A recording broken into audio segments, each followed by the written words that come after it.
Hi friends, ಇವತ್ತು ನಾನು ನಿಮಗೆಲ್ಲ ನಿಮ್ಮ ಕೂದಲು ಉದ್ದವಾಗಿ ಹಾಗೂ ದಟ್ಟವಾಗಿ ಹೇಗೆ ಬೆಳೆಯಬೇಕು ಅಂತ ಒಂದು ಹೊಸ ಟಿಪ್ಸ್ನ ಹೇಳ್ಕೊಡ್ತಾ ಇದ್ದೇನೆ. ಹಾಗೂ ನಮ್ಮ ಕೂದಲು ಎಷ್ಟೇ ವೈಟ್ ಹೇರ್ಸ್ ಹೊಂದಿದ್ರೂ ಕೂಡ ಬ್ಲ್ಯಾಕ್ ಆಗಬೇಕು, ಹಾಗೂ ಎಷ್ಟೇ ಕರ್ಲಿ ಕೂದಲು ಇದ್ದರೂ ಕೂಡ ಸ್ಟ್ರೇಟ್ ಆಗಿ ಹಾಗೂ ಶೈನಿಂಗ್ ಆಗಿ ಕಾಣಲು ಒಂದು ಹೊಸ ಮದ್ದನ್ನು ಹೇಳ್ಕೊಡ್ತಾ ಇದ್ದೇನೆ.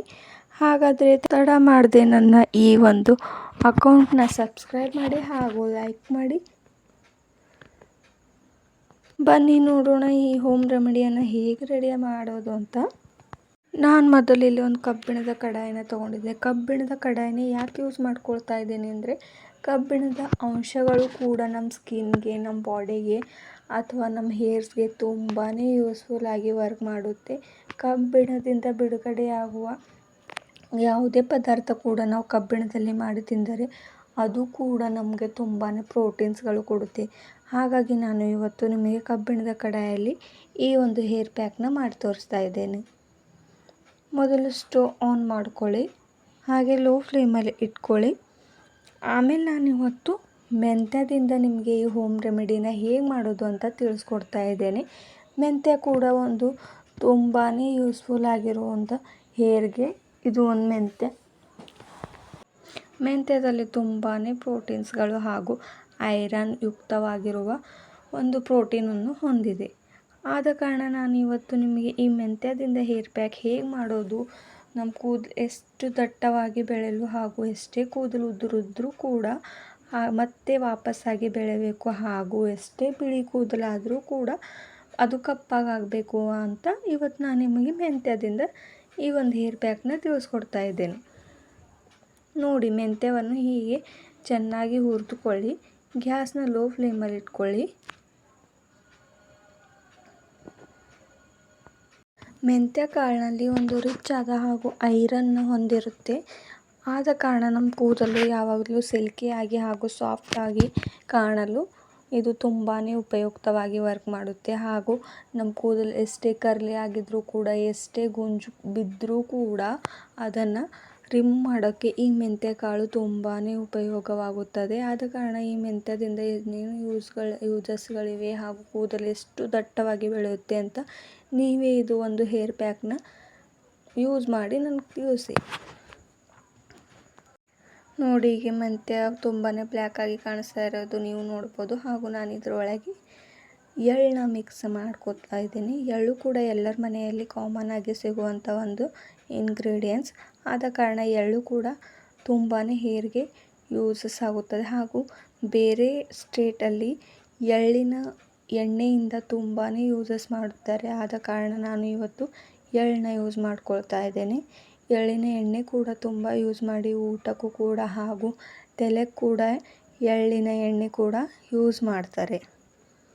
ನೋಡಿ, ಈಗ ಎರಡು ಇಂಗ್ರೀಡಿಯೆಂಟ್ಸ್ ಕೂಡ ತುಂಬಾ ಬ್ಲ್ಯಾಕ್ ಆಗಿ ಕಾಣಿಸ್ತಾ ಇರೋದು ನಾವು ನೋಡ್ತಾ ಇರ್ಬೋದು.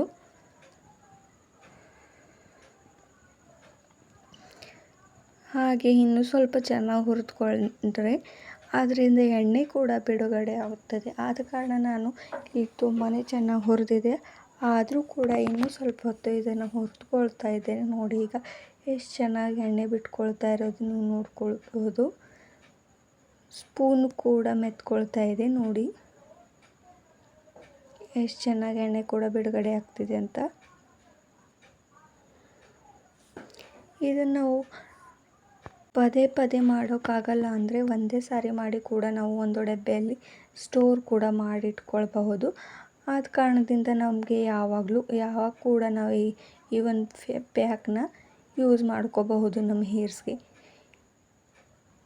ಇದು ಸ್ವಲ್ಪ ಹೊತ್ತು ತಣ್ಣಗಾದ ನಂತರ ನಾನು ಇಲ್ಲೊಂದು ಕುಟ್ಟಣಿಗೆ ತೊಗೊಳ್ತಾ ಇದ್ದೇನೆ. ಆ ಕುಟ್ಟಣಿಗೆಯಿಂದ ಚೆನ್ನಾಗಿ ಹೀಗೆ ಕುಟ್ಕೊಳ್ಳಿ.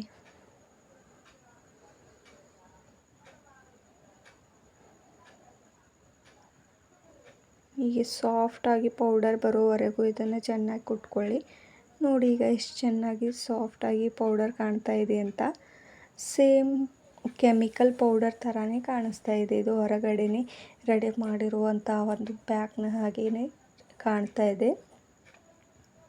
ಆದ ಕಾರಣ ಯಾವುದೇ ಒಂದು ಹೊರಗಡೆ ಇರುವ ಕೆಮಿಕಲ್ನ ಯೂಸ್ ಮಾಡ್ಕೊಳ್ಳದೆ ನಮ್ಮ ಹೇರ್ಸ್ನ ಫಾಲ್ ಆಗೋ ಹಾಗೆ ಮಾಡಿಕೊಳ್ಳದೆ ಇರುವ ಹಾಗೆ ಯಾವುದೇ ನಮ್ಮ ತಲೆಗೆ ಕೆಟ್ಟ ಪರಿಣಾಮ ಬೀರದೇ ಇರಬಾರ್ದು. ಹಾಗೆ ಆದ ಕಾರಣ ಇವತ್ತು ನಾನು ನಿಮಗೆ ಈ ಒಂದು ಪ್ಯಾಕ್ನ ಹೇಳ್ಕೊಡ್ತಾ ಇದ್ದೀನಿ. ನೋಡಿ, ನಾನು ಇದು ಒಂದು ಬೌಲ್ಗೆ ಆ್ಯಡ್ ಮಾಡ್ಕೊಳ್ತಾ ಇದ್ದೀನಿ. ಈಗಂತೂ ತುಂಬಾ ಬ್ಲ್ಯಾಕಾಗಿ ಕಾಣಿಸ್ತಾ ಇದೆ, ನೀವು ಕೂಡ ನೋಡ್ಬೋದು.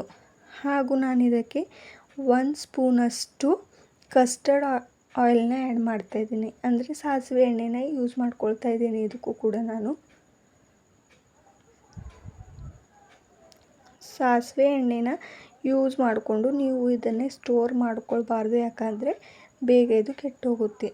ಹಾಗೆ ಆ ಪೌಡರ್ನ ಸ್ಟೋರ್ ಮಾಡಿಕೊಂಡ್ರೆ ನೀವು ಎಷ್ಟು ದಿನ ಕೂಡ ಈ ಪ್ಯಾಕ್ನ ಇಟ್ಕೊಳ್ಬಹುದು. ನಿಮಗೆ ಯಾವಾಗ ಅಪ್ಲೈ ಮಾಡ್ಕೊಳ್ಬೇಕಾಗ್ತದೆ ಆವಾಗಷ್ಟೇ ಈ ಆಯಿಲ್ನ ಯೂಸ್ ಮಾಡ್ಕೊಳ್ಳಿ ಹಾಗೂ ಈ ಪ್ಯಾಕ್ನ ಅಪ್ಲೈ ಮಾಡ್ಕೊಳ್ಳಿ.